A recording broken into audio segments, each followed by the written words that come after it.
Come to Helmuth Ford, home of the lifetime powertrain warranty. Hi, this is Stacy from Shuttler Insurance Services. Come see me on the east side of the square in Sigourney for all your insurance needs. Jace Race 2025 is Saturday, June 7th at the North Mahaska Junior Senior High School in New Sharon. The 5K starts at 8 a.m., followed by the 1 mile fun run.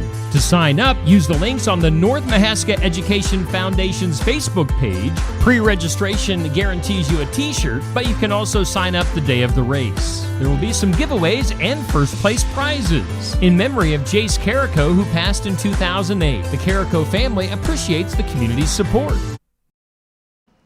Southern Iowa, it's rodeo time. The 2025 Albia Chamber Main Street Rodeo returns Saturday, June 7th at the Monroe County Fairgrounds.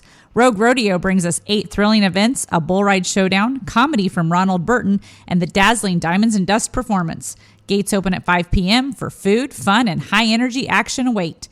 Tickets on sale now at albiachambermainstreet.org. Adults $15 in advance, $20 at the gate. Kids only $10. Saddle up for a night of tradition and thrill. Don't miss it.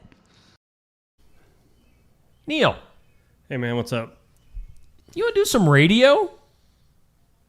Radio? I haven't been on the radio for a long time. But yeah, that'd be cool. Cool. Skunk River Radio. Let's get skunky.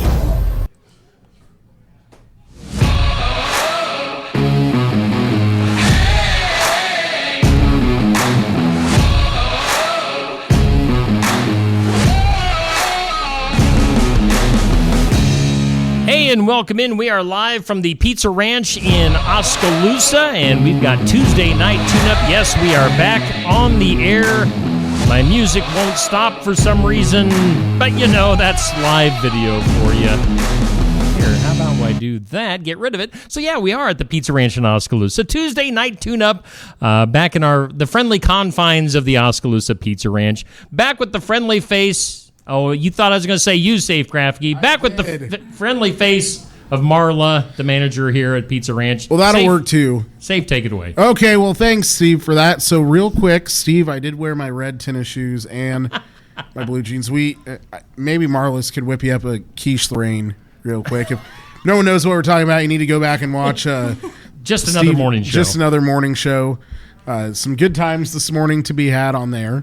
But no, so we are back with TNT, the Tuesday Night Tune-Up, and we are live from the Oskaloosa Pizza Ranch. And again, we have Marlis back with us. You had nice to be back. Yeah, you know, we missed you there the other week. We missed you for 2 weeks in a row. Yeah, I tried to dip out tonight, but you guys wouldn't let me. No, you only get one dip out.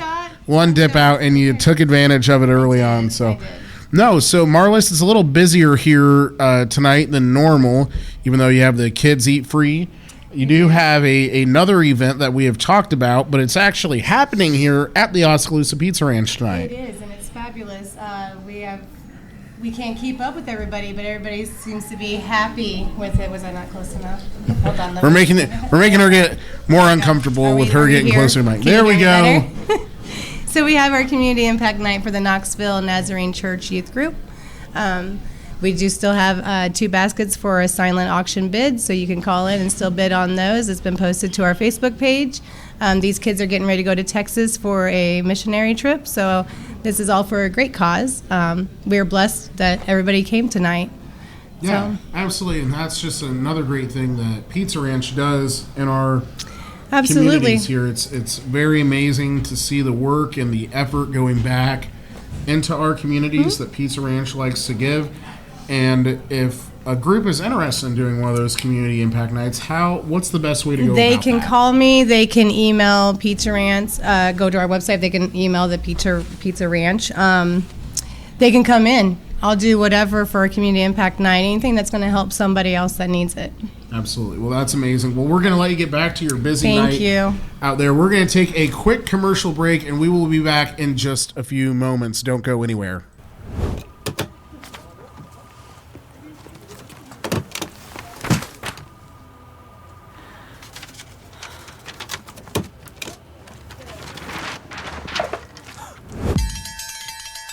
When you need a break, Pizza Ranch is ready. Rough day or good day, sometimes you just need a buffet. And we've got all your favorites always ready to serve. Come to the place that puts a smile on your face. Make it a buffet day at Pizza Ranch. At Nutrien Ag Solutions, we are dedicated to your success. We partner with growers like you to expand your possibilities with unparalleled offerings. Your unique challenges are met with more customized solutions than anyone else can offer. With you, we're feeding the future together.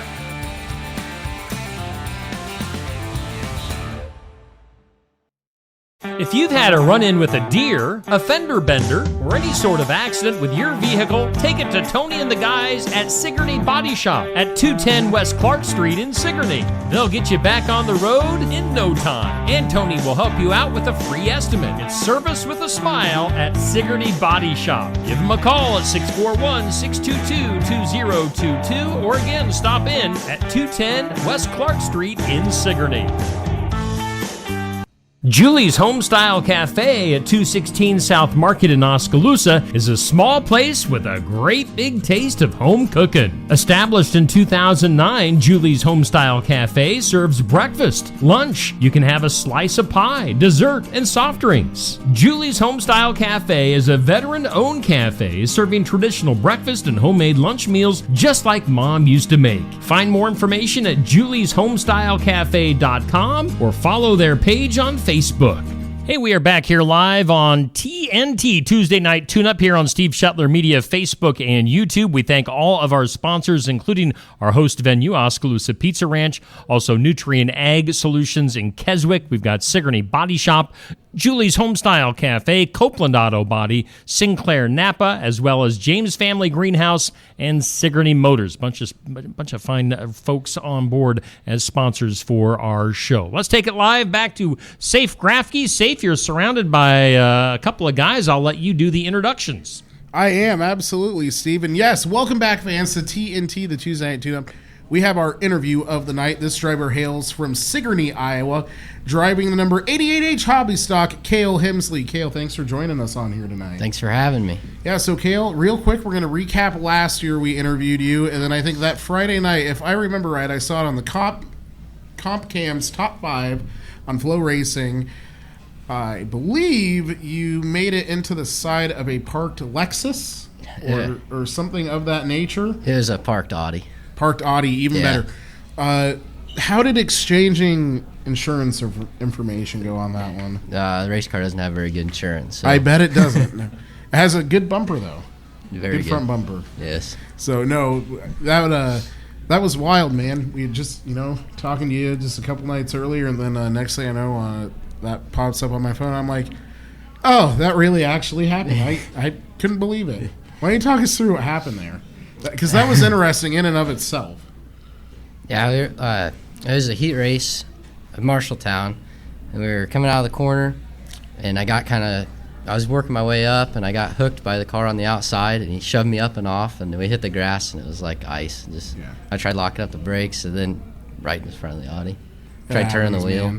Happens. So, Marshalltown is, I think, one of the hardest tracks to go and race at. You look at the guys that go there and compete every week. You look at, you have a lot of the chassis builders that are in that area, so they have house cars there and whatnot. And you are having a stellar year so far in, picking up wins here and there and whatnot. How does that feel to be able to go to a track like Marshalltown and be competitive in a hobby stock? No, it's a huge accomplishment. I mean, when we first started going up to Marshalltown and Boone and even Vinton, our goal leaving the house was just to make the feature. Right. I mean, there's enough cars that there's usually a B main. So, just making the feature was a goal, and as it's involved, we've come to the point now we show up and we're there to go for a win. That's definitely stout competition at Marshalltown, Boone, Vinton that's where the best are, and that's where we go to race. Yeah, and so I think one thing that's nice, we do have Cole over here. Maybe Cole will decide to ask some questions here at some point. But Cole, you have your dad that helps you out, and you have your dad Randy to help you out. How key is that to have a parent figure that is so involved that they put in so much time and work with you guys. This is for both of you, so one of you can go, and then you have to answer this. It's huge. I mean, just like bringing home a bare chassis to start with, having Dad build cars in the past, we were able to get a start and get going, and now it's to the point where sometimes it gets a little annoying because I want to try something and he wants to try something else, but he's kind of stuck in that doesn't happen. It's all, everyone's always happy and they all have the same ideas and everyone, that doesn't happen. Right, Randy? Yeah, he's over there like, sure, Saif. Cole, what do you think? Yeah, I mean, I think it's huge too. It's like kind of what Kale says, though. It gets kind of annoying when you do want to try something. Like, it's your idea, it's horrible, but then when he thinks of it, like, just as another way, but like the same exact thing, it's the best idea in the world. Well, that's not where that was supposed to lead to, but I guess we're going to go right there to fathers always know best on the race cars, right? So, Kale, you're running at Marshalltown. You are running at a few other tracks. What are some big key things you're trying to hit on this year? Looking at points-wise, you're in top 10 in points. What's going on with 80H this year? Oh, just trying new places, raced as much as we can. We're 6th in national points and 2nd in the state for IMCA. So, we'll hit 2 to 3, maybe 4 nights a week as much as we can, and just keep rolling and see where that plays out.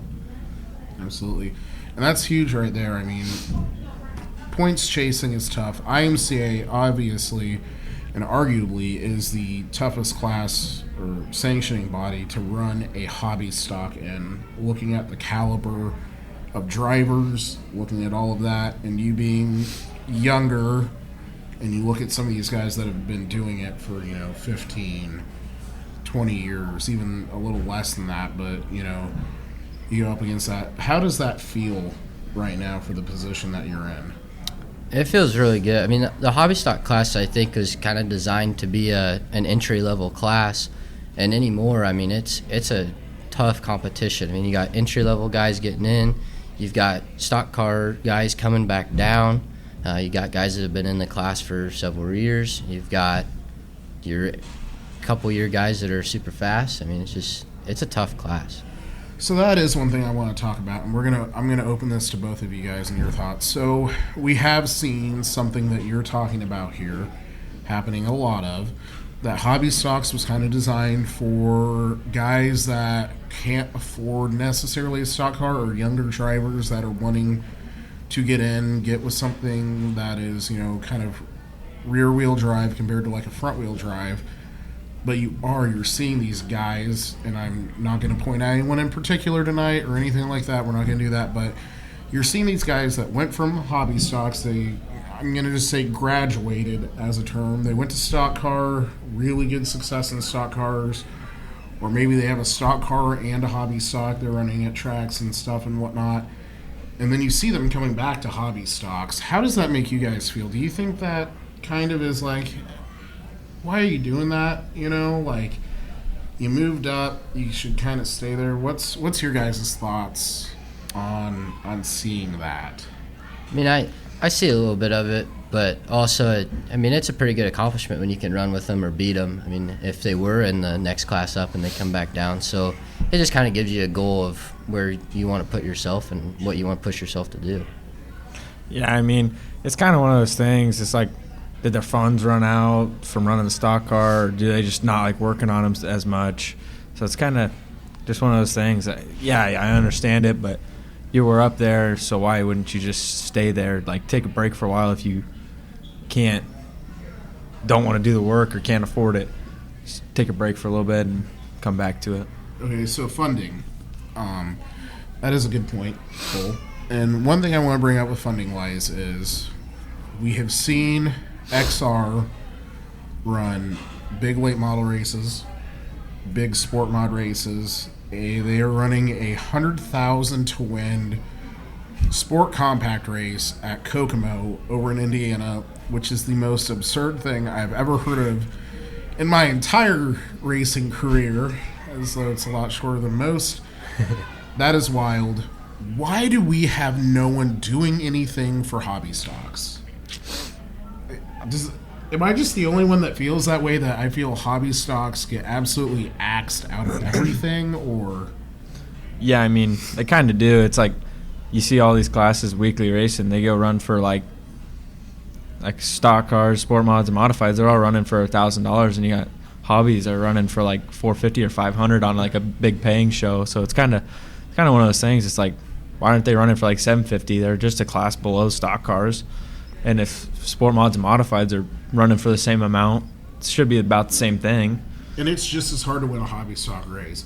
If you have never watched a hobby stock race or anything, go on YouTube and just look up IMCA hobby stocks, Marshalltown, really anywhere. It is arguably one of the hardest classes to win each and every week. Everyone says, stock cars, class too tough to make. You're right. It is very tough to win a stock car race. It's hard to win a modified race. It's hard to win any of these classes, but hobby stocks are not as well equipped as these, and they're not getting, I think, the recognition that you guys deserve. So now let's hear your review on what your stance is on that, because I just think it's, I just don't agree.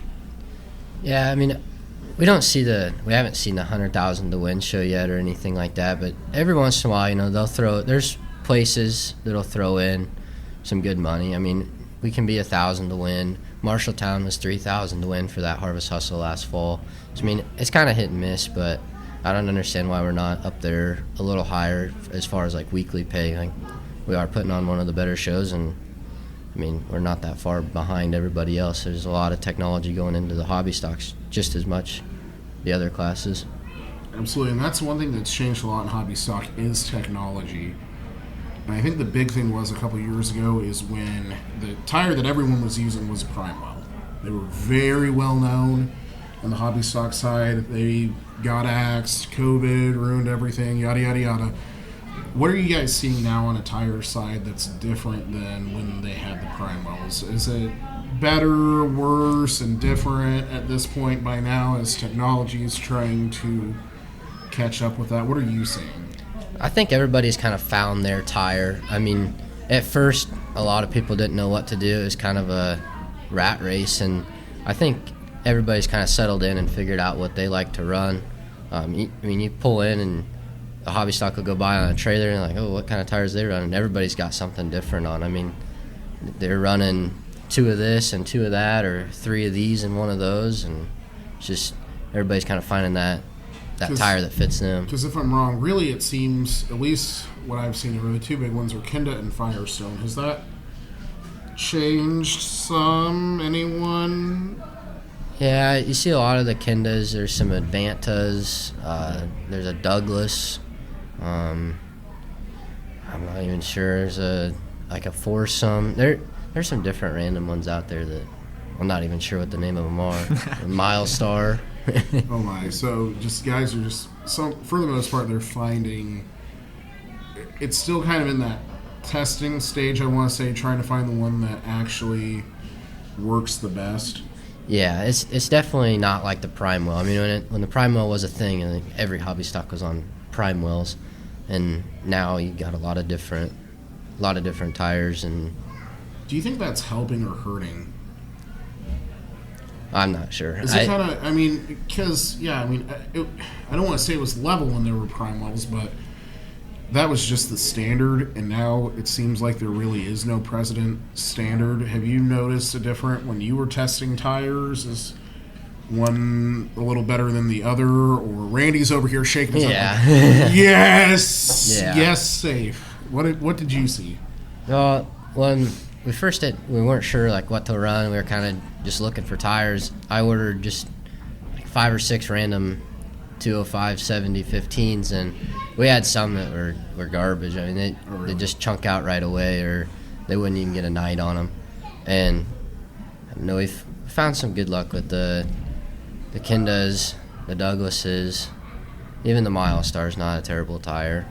But as far as an advantage, I mean, yeah, the Primewell was everybody was on it, but I'm sure there is a little bit of an advantage out there as to, if this tire suits you or you're burning it off or whatever else, but that's just kind of personal, what fits your driving style. So that's another thing I want to bring up is when you talk about tire wear in a hobby stock. Now, obviously, it's a completely different tire. You guys are running like a trailer tire, essentially like a tire you would put on your car trailer. It's not a Hoosier like what he gets to run over here or anything. So it seems like you go to different tracks, and they always have different lineups for the hobby stocks. In your opinion, what is the best position in a lineup to be for a hobby stock? I'd like to run dead last. Like Gut it's slick. slick? Yep, gut slick and smoothed up, and makes it a driver's track. Everybody's slowed down. When it's tacky and hammered down, anybody can hold it wide open and turn the wheel left, and that can cause a lot of problems. Cool. Where do you like running in the program? Probably like last or second to last, just because kind of like he said, me and Dad were talking about this the other day. Like CJ, yeah, it's blowing dust, but it's slick, and it takes a driver to drive. And instead of just worrying about just the pedal, now you got to worry about your steering wheel. You got to worry about where your brake bias is set. You got to worry about the throttle pedal. It's just way funner to do, because then you see the guys that can run up there when it's wet, but then you get them on a slick track. There's some guys over at CJ, you get them on a slick track, and you're like, wow, you might have been the scariest car I've ever tried to pass in my life. But then on a wet track, they look perfectly fine. Right. So for you guys, one thing that has always been evolving and changing is safety gear, with either the suits, neck restraints, helmets, all that. And then I think a big thing that has recently been coming up is receivers. What are you guys seeing as far as kind of the evolution of the receiver and the technology for, in-ear communication and stuff like that with the track officials? I mean, it's definitely come a long ways. I think pretty much everyone's got a Nitro B or the step below it, and I have the speakers in my helmet, and I wouldn't trade that for anything. Yeah. It's so much nicer than worrying about headphones. Yeah, I wear the headphones. Dad's done a whole bunch of sets of the ear, what he was just talking about. People just don't like them, and he's tried them. He don't like them. So I was like, man, just give me a pair of headphones. I'm not going to go out to the track the first night and be able to not hear. Right. So. And that has evolved too. And I know that. So one thing with, I believe it's Marshalltown, they use a different frequency than everyone else. Yes.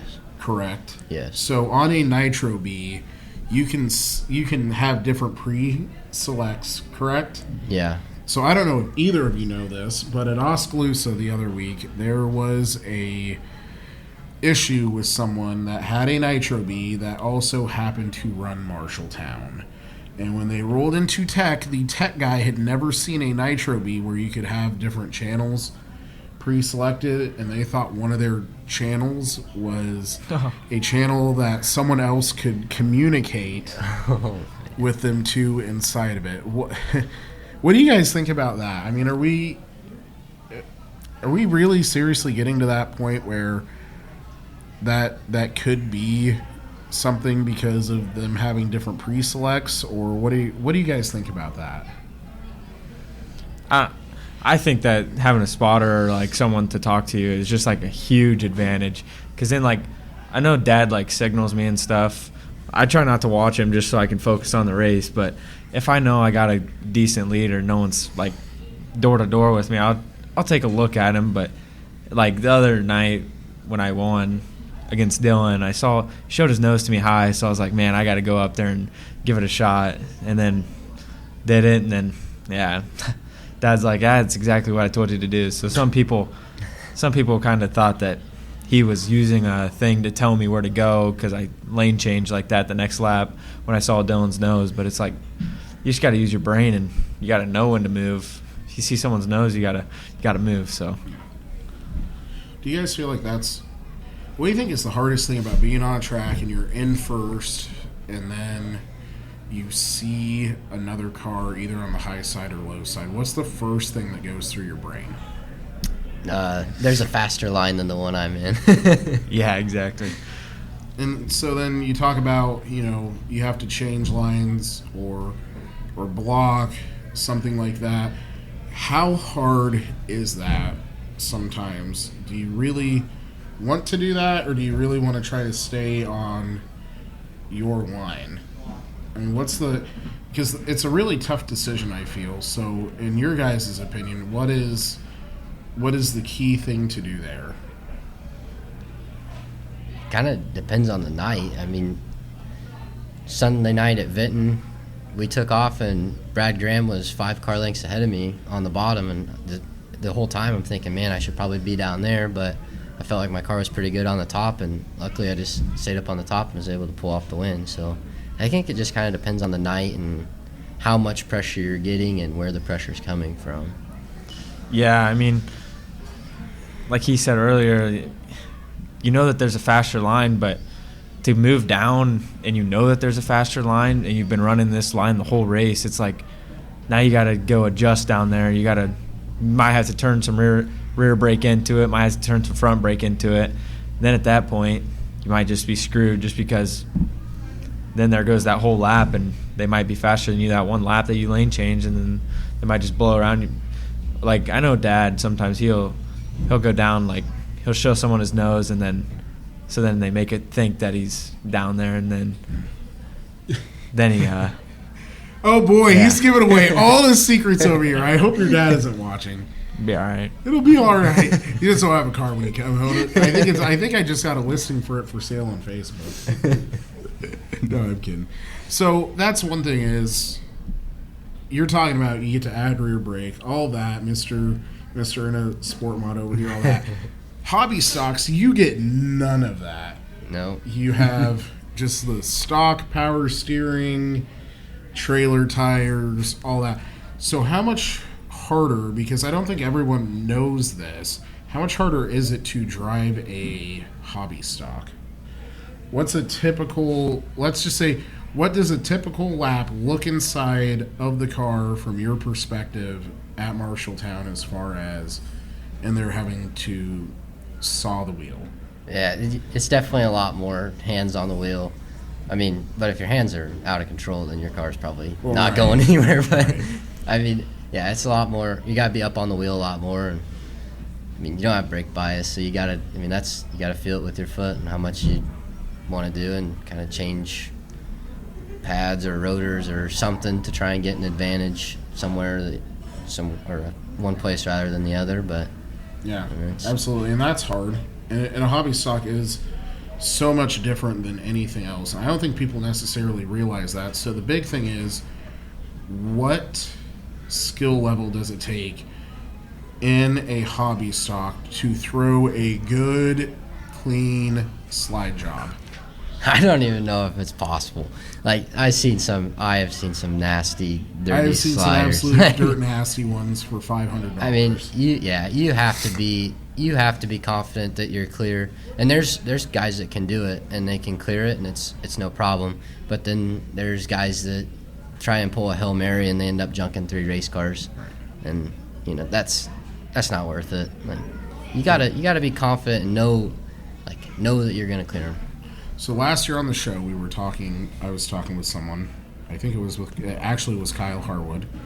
We were talking about these big high dollar to win XR races. And the question got brought up to me, and I will ask you guys, if you are in a $100,000 to win race and you are leading, or actually you're not leading, you're in second, white flag lap, last corner, you have a shot, but it's going to be the dirtiest slide job you could ever throw in your whole life, and it is on your mother. Would you do it? I don't know.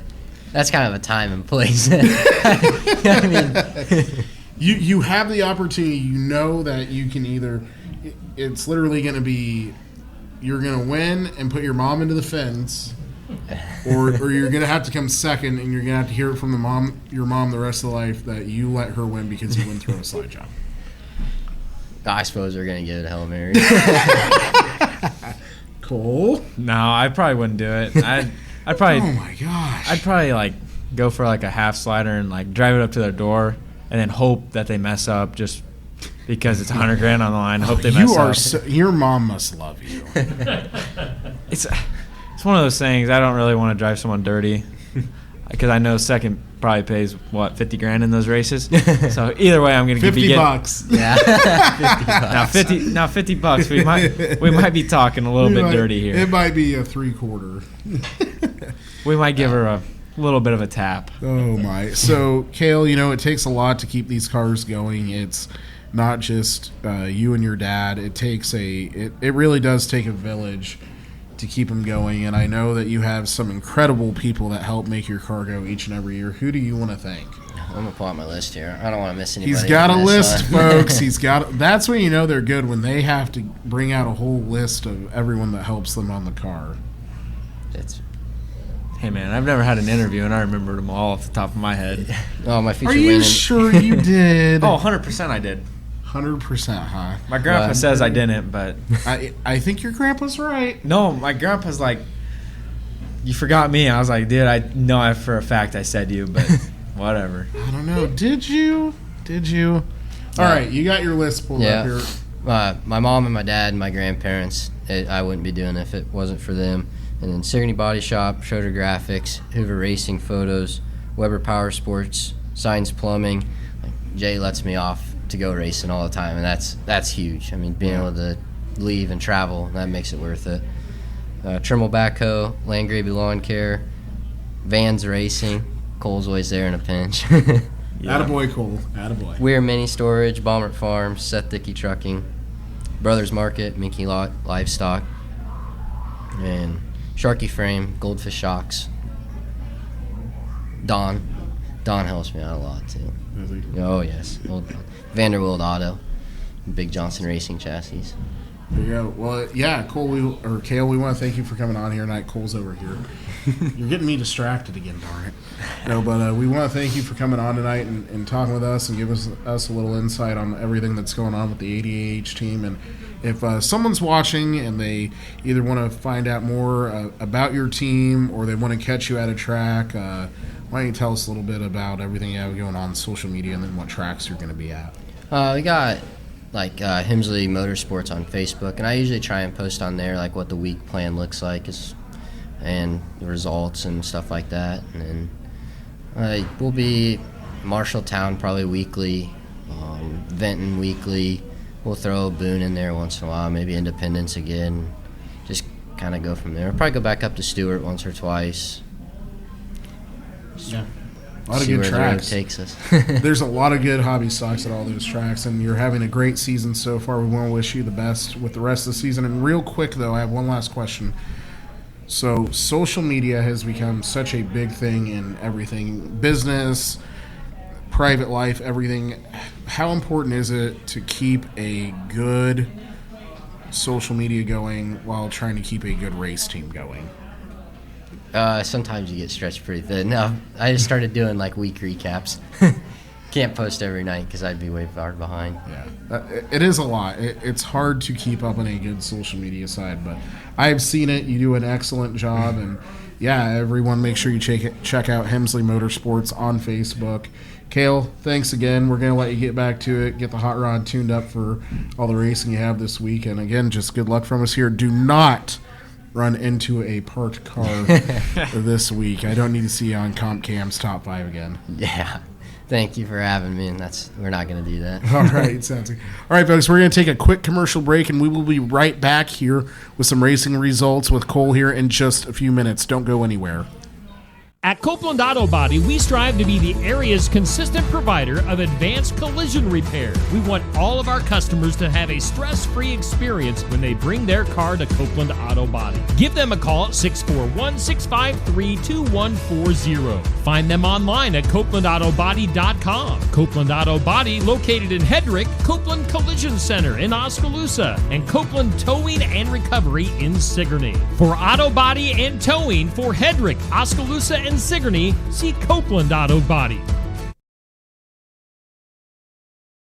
Got a problem under the hood? At Sinclair Napa, we're here to help. No matter if you're tuning up the family car, gearing up your heavy-duty truck, or maintaining your boat, we have the know-how you need to keep your ride running strong. Whether it's top-notch parts, expert advice, or unbeatable customer service, Sinclair Napa is your one-stop shop for all your automotive needs. Because at Sinclair Napa, we don't just sell parts, we're here to help you get the job done. Stop by today in Sigourney, Montezuma, Williamsburg, Centerville, or Ottumwa, or visit us at sinclairnapa.com.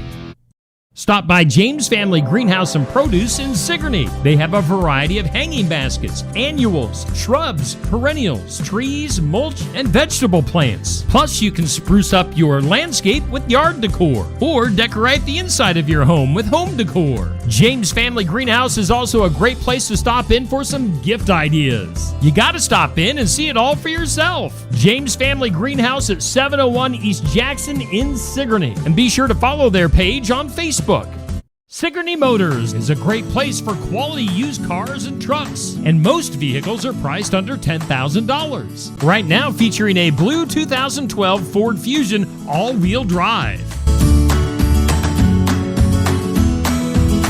And also a 2010 Chevy Equinox LT. Runs and drives great, priced at just $74.95. Sigourney Motors also offers oil changes and maintenance repairs and more. Stop in and see CJ at 705 East Jackson in Sigourney. Call 641-224-8056 or email SigourneyMotors@gmail.com.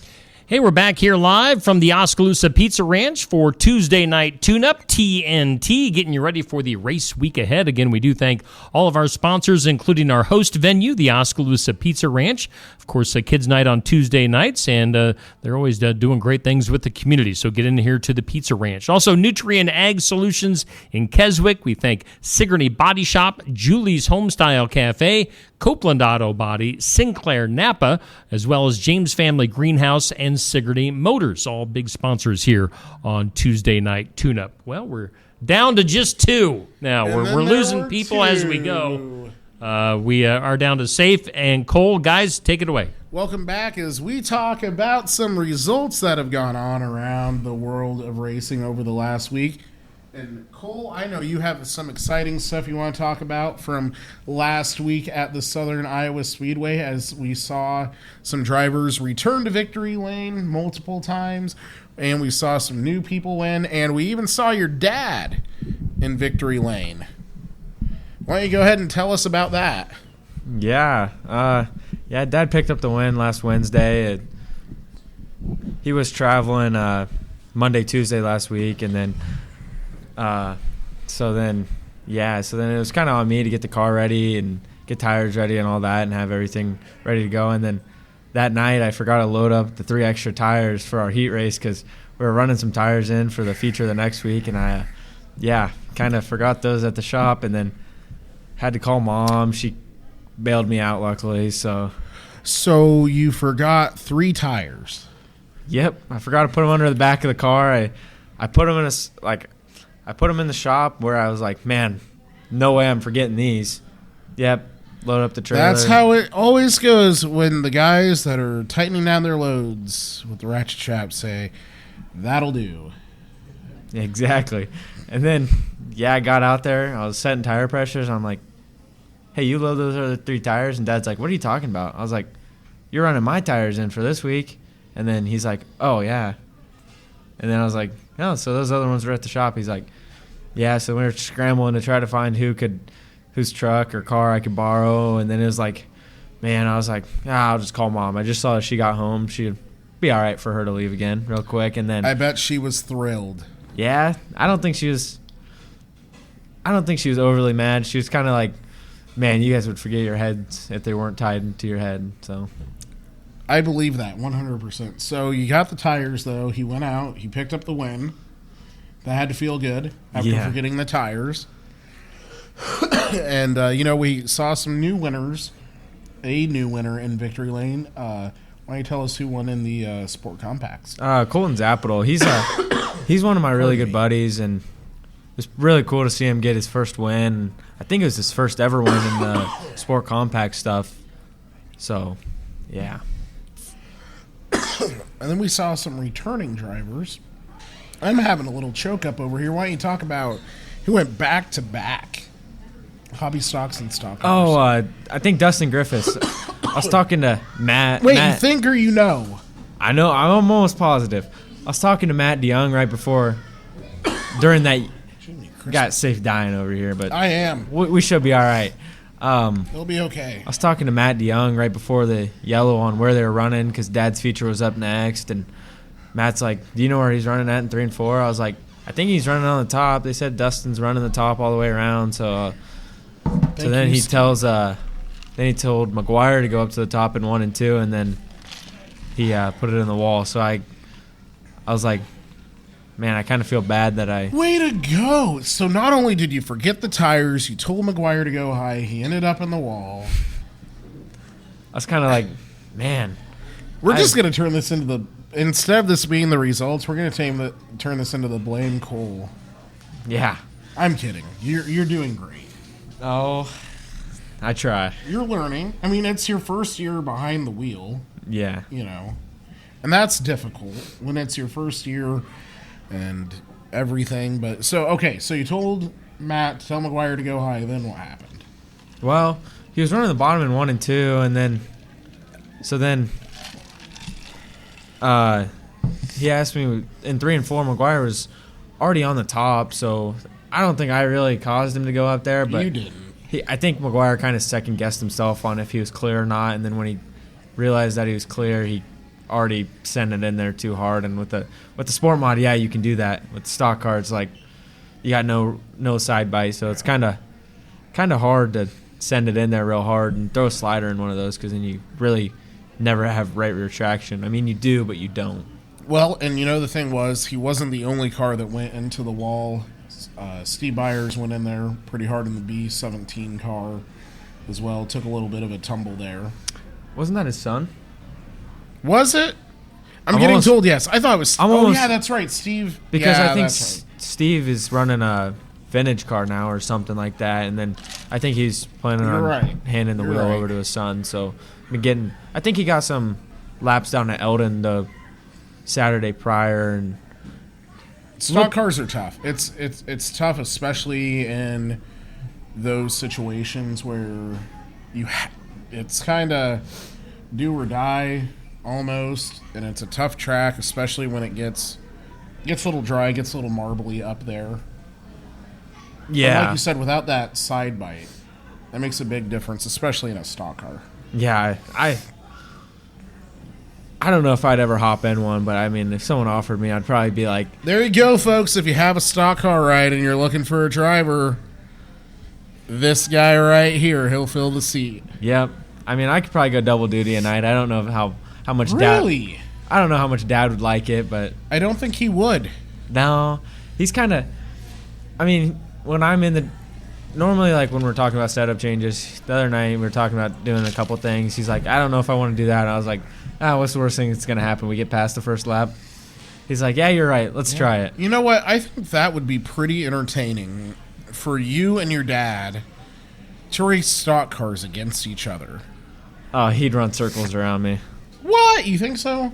I think you could... I don't know. It's different than a sport mod. I think in a stock car he would, just because he's so used to like the late model, like pavement late model stuff that you got to drive so straight to be quick. So I think that would help him. The sport mod, I think I could probably give him a run for his money. Ooh, hear that, Curtis?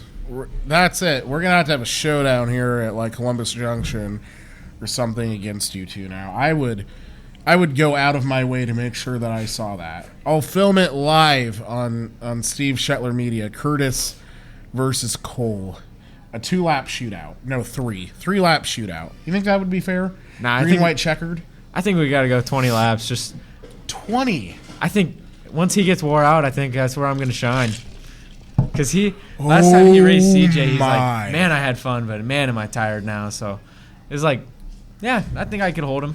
Oh, boy. Well, we're just going to bypass that. You just called your dad out there pretty hard. You know what? I want to see that now. Curtis, you got to accept the challenge. It's done. Steve's going to help pitch in for this. Randy's like, I want to see that. Kale's over here like, yes, make it happen. We're going to make it happen. You guys are going to have to duke it out here. I think that'd be pretty fun to watch. I mean, I think it'd be a pretty clean race. I don't think I wouldn't try to rub his door. I don't know what he'd do to me, but I think he'd run me clean. I think he would make you second guess a couple things a couple times, but I just don't know if he could lose to me. I don't think he could. You guys are both very competitive. You don't show it, but you are very competitive. Both of you are. Yeah, he's really competitive. Me, I'm kind of like, yeah, I want to win, but I'm just there to make laps. Right, and speaking of competitive, we had some great World of Outlaw racing over the last few days. And one guy that is arguably one of the most competitive late model drivers right now, Bobby Pierce, did not win a race. It happened. He did not win a race. It is so weird to hear World of Outlaw late model and then not say winner Bobby Pierce right now. Yeah. Instead, we get to say Tim McCready. Coming back, getting it done, took his two Hulk Hogan beers, smashed them together, and downed them like a champ in victory lane out there in the Pennsylvania neck of the woods. A great race over at Bedford Speedway. Great track. Tim, obviously, one of the best late model drivers that there will be. Hasn't won as much lately. Now he's getting some traction. He's still top 10 in points as they're in that swing right now. I think they call it Ohio, Pennsylvania, like speed week. So they start kind of in Ohio. They work through Pennsylvania, all of Pennsylvania, and then they end up at, I think it's Port Royal. Yeah. But they don't, that Port Royal is technically, I can't remember if it's technically in Pennsylvania or not Pennsylvania. It's like right on the border there. It's kind of weird. It's a very odd situation there, but some great racing with the World of Outlaw late models. Are you a late model or a sprint car guy? I can't remember if I asked you this last week. Late model. Late model, 100%. Locked in, late model. No sprint cars. No passing. Would you ever drive a sprint car if someone said, hey, I want you to come try driving a sprint car? Not a chance. Not a chance. Kind of shocked by that. Not gonna lie. But late model, though. Oh, 100% I'd drive one. That'd be a blast. Okay. I just saw you more of a sprint car guy. I'm really shocked by that. I am, but I'm not, because your dad is a late model fan through and through. I mean, I don't think he likes sprint cars that much. No, I mean, you don't see many sprint car guys starting 20th and winning. Like in a late model, you see them starting 20th, 24th, and they can go run in the top 2 or 3 or even win. Right. So if I told you the next person that won a World of Outlaw sprint car feature up in Canada would be David Gravel, would you be surprised? Not one bit. Because that's who won at Oswego. David Gravel. Yeah, he's really good. Looking on pace to go back-to-back with the championship.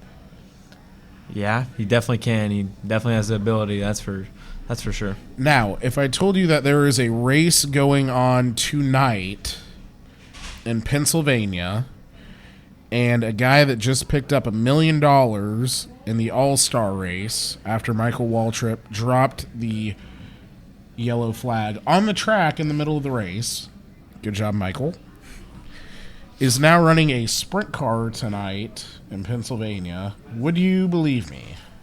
Well, I don't think he'd lie to me, so probably. Because that's exactly what Christopher Bell's doing tonight. Yeah. And Ty Gibbs. So, have you heard that Ty Gibbs is running high limit stuff somewhat?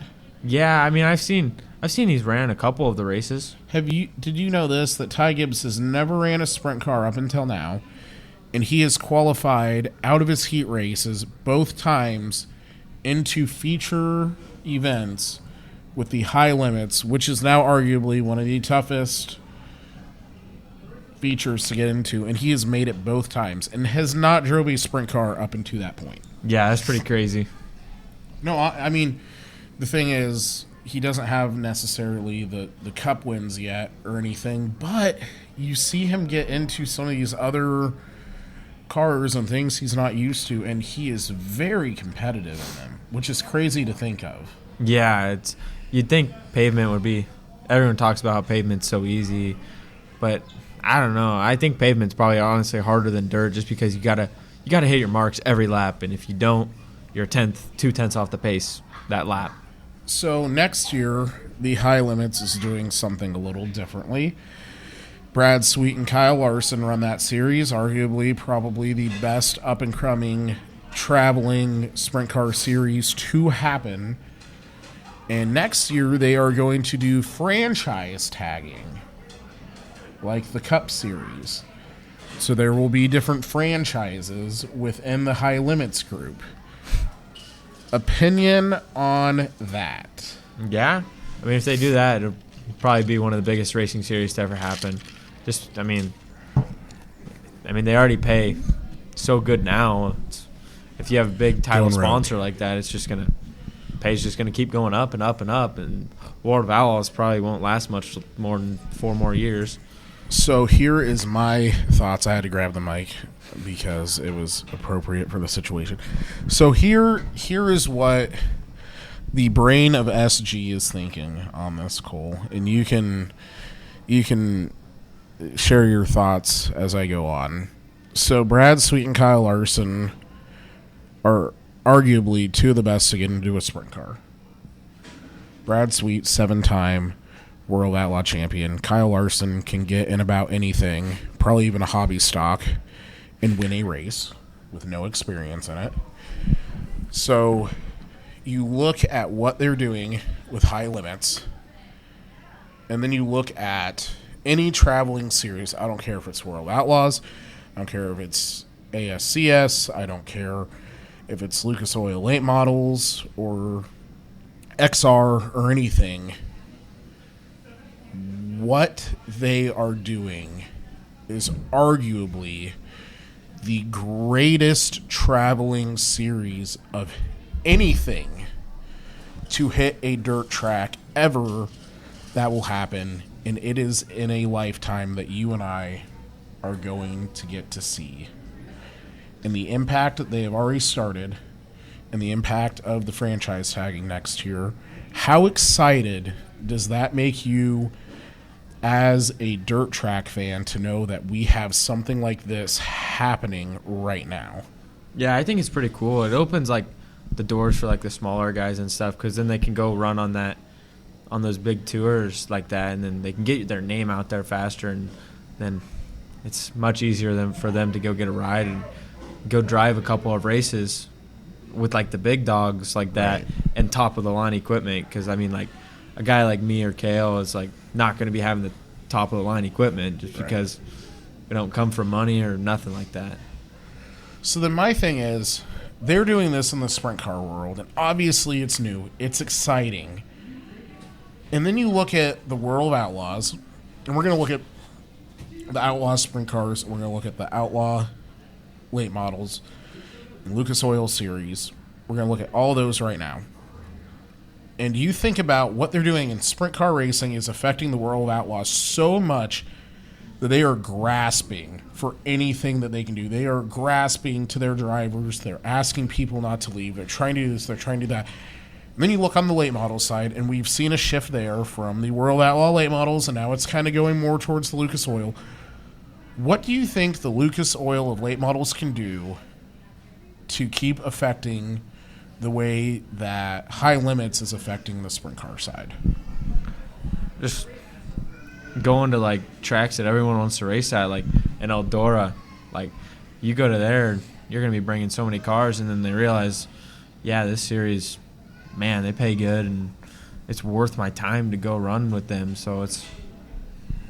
And I would like to see Brad and Kyle maybe help the Lucas of Oil Late Model Series some. And I'm not saying they're struggling, because they're not.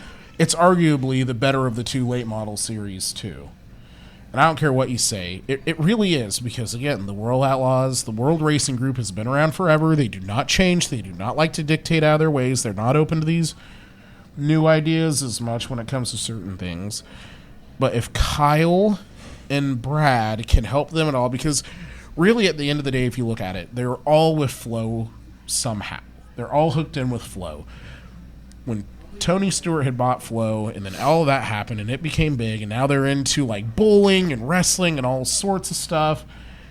They knew that they were in a huge market, and they wanted to keep growing. And then Brad and Kyle are like, hey, we got this idea for a sprint car series, and Flow's like, cool, we'll help you. No one else is doing this. No one else can touch this. There will never be anything like this ever again. And the amount of support that Flow gives, I would love to see something happen more exciting on the late model side. Late model racing is great.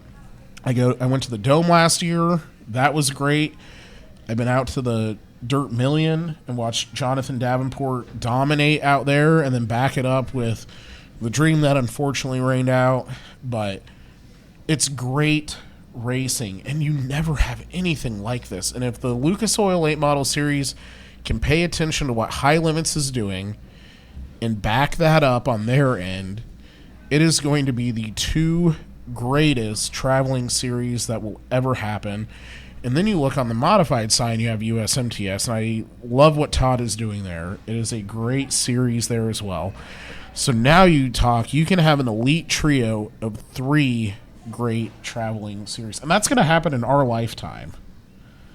I don't think people realize that the stuff that's happening now is some of the most exciting things for any dirt track fans to ever happen. I mean, you look at when Randy, who's still here, Hemsley. Randy, when you were a kid, you had the World Outlaws, and that was huge, and what they were doing for a while was really exciting, and then they stopped doing that. Now we have Kyle and Brad backing that up. I think the late models is going to follow soon. And they have Todd doing everything he has with the USMTS side. It is so exciting right now as a dirt track fan of any form of it. Yeah, it'd be pretty crazy to have USMTS, Lucas Oil, and High Limits all at the same racetrack one night. I think that would There you go. Yeah, it can be done. I think it'd bring in a crazy amount of fans. It would. I went to Mississippi Thunder Valley where they had the USMTS mods and the World Outlaw Late Models. And that's the only thing the World Outlaw Late Models has ever got right, was partnering with Todd for that race up there, because it is so exciting, because these guys get in the modified. They run the modified against the USMTS guys. The USMTS guys kick their butts. They get back in their late models, and then they're all pissed, and then they try to go out there and race around that track for a victory. And it is so exciting because they can't beat the USMTS guys.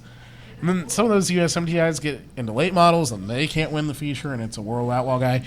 It's like, to see something like that happen now, if the Lucas Oil late models can run a race with the high limit sprint cars at a track, would be super exciting. And then you could throw the USMTS into there, and then you have something all of its own. That will never probably happen again.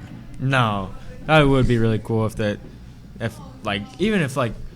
Brad, because I know Kyle Larson, he likes driving that late model, so it'd be pretty cool just to, on the same night run a late model and a sprint car show. Yeah, absolutely. I think there's a lot of exciting things. I can't wait to see what Brad and Kyle have up their sleeve here for the future of High Limits. Flow, they're going to continue expanding and bringing new ideas to the table. We're in a really exciting place, folks, and that's what's great right now about dirt track racing. We all need to go support our local dirt tracks, and here's how you can do that this week. Weather pending, the Southern Iowa Speedway will run tomorrow night. Hot laps start at 7:15. We will have some great racing at the Monster Half Mile. Is your dad going to be there tomorrow night? No, I don't think he's gonna, just because I think he's coming back. It's because you forgot the tires. Yeah, it's all my fault, probably. It's not. No, so we have racing tomorrow night. Again, weather pending at the Southern Iowa Speedway. Friday night, Marshalltown, Columbus Junction. Great tracks there. Saturday night, you have 34, I believe, runs Saturday night, if I'm not mistaken. Another great track down there that Brad Stevens runs. That's just a great facility down there.